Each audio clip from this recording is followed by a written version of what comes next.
Welcome back to another episode of ROC Boys football. The fellas are heading to the Big Ten West as the Iowa Hawkeyes go on the road to face the Illinois Fighting Illini. Though this is an Illini team that I've been on since the summer. I haven't been right about a lot of teams. I mean, Houston, dead wrong about. I really thought this Illinois team was going to be competitive in the Big Ten West, and they're even better than I thought. I mean, on the defense side of the ball, very, very good team.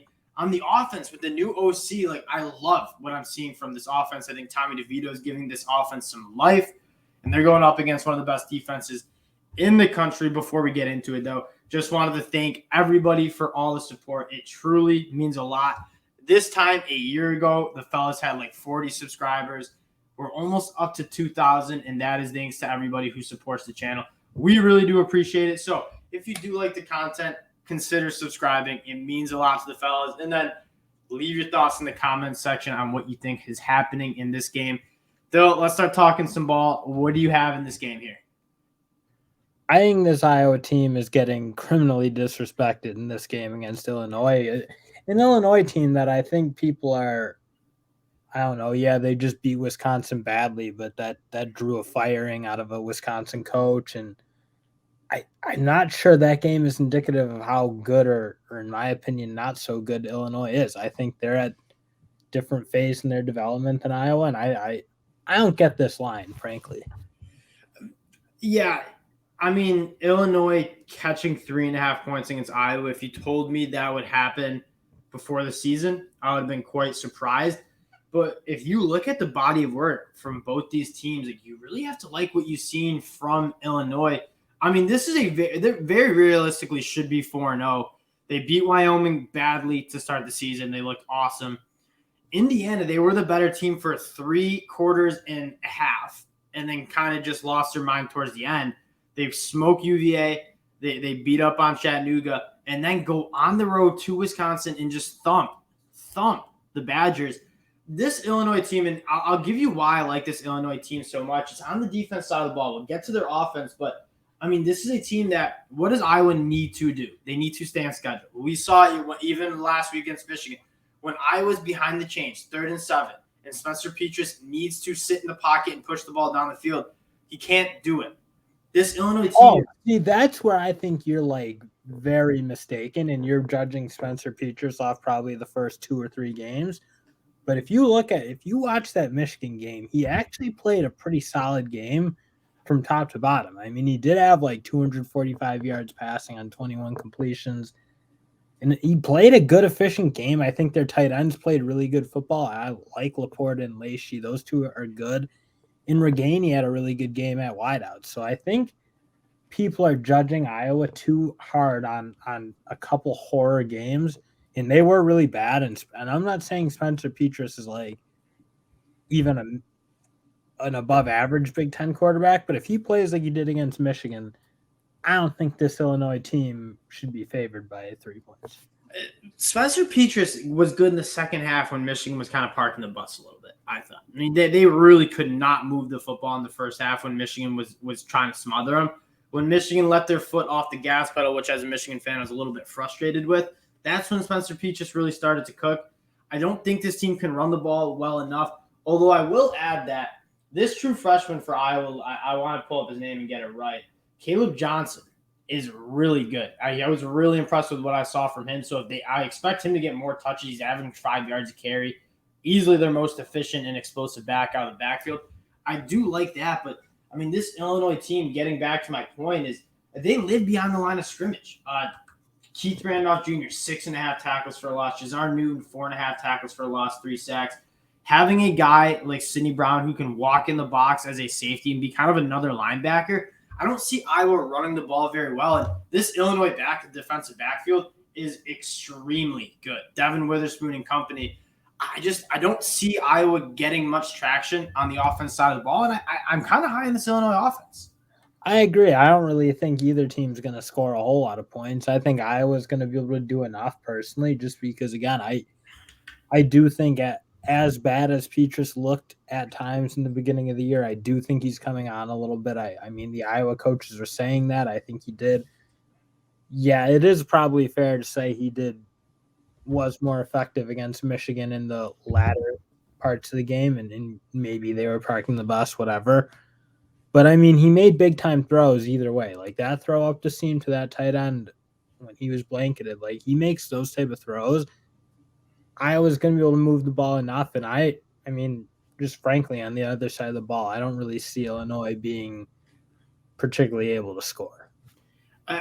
Chase Brown, I think, is one of the best running backs in the Big Ten. Tommy DeVito is 70% completion. I really like from what I've seen from him. I think they have some athletes that are going to really try the secondary. I'll tell you what I think the story of this game is, and I think it's going to be turnovers.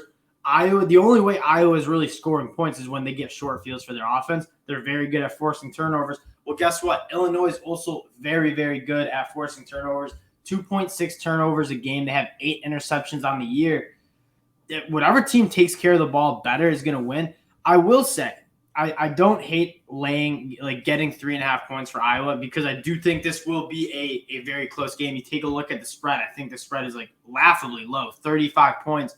This game will be decided in the teens, whether it's 14-7, whether it's 21-17. I think it'll be close. So you could talk me into taking Iowa getting 3.5 points, but I do think Illinois is going to win this game.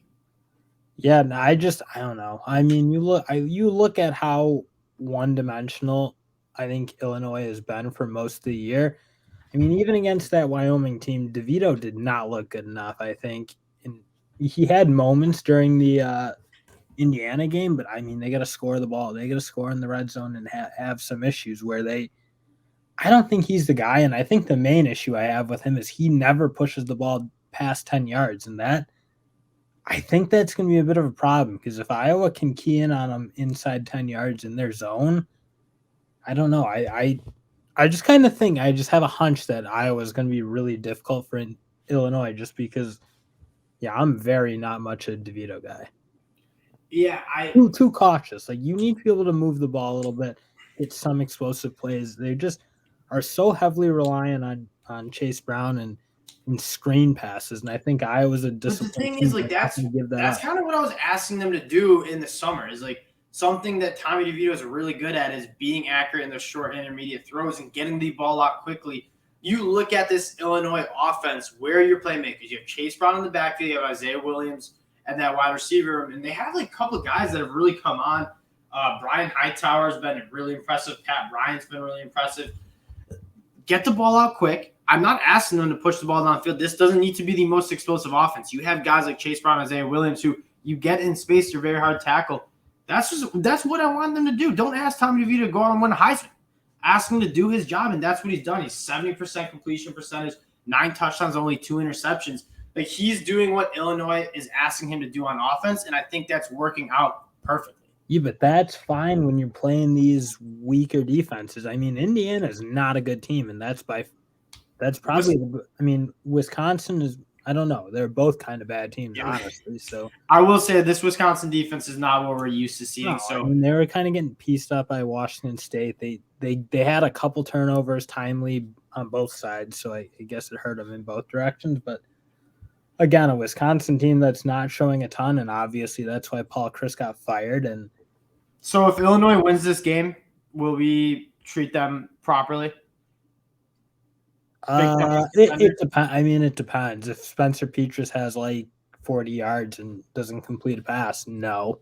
But what will it take for you to respect Illinois as a Big Ten West competitor? What will it take? What will it take for you to respect Illinois as a Big Ten West competitor? Tommy DeVito to hit one completion that goes beyond 7 yards. That's probably what it'll take, because that's just not what he's doing right now. And I am very anti teams that can't complete a pass downfield, and that's them.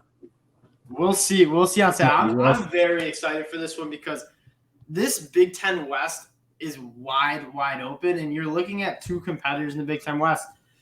The loss against Indiana really hurts, but there's not many teams when you look at this Illinois schedule that I'm saying Illinois doesn't have a shot to win against, and Vegas is finally catching up. This is a good Illinois team.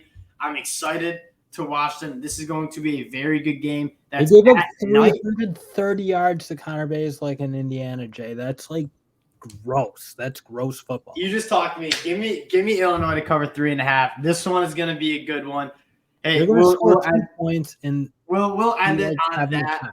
We appreciate you guys checking us out. And again, if you like the content, subscribe to the channel. Let us know that my brother is an idiot in the comment section. Go Fighting Illini. We cover 3.5 on Saturday. We might have to recap this game, though, because I'm going to talk a lot when Illinois covers 3.5. We'll talk to you guys later. Peace.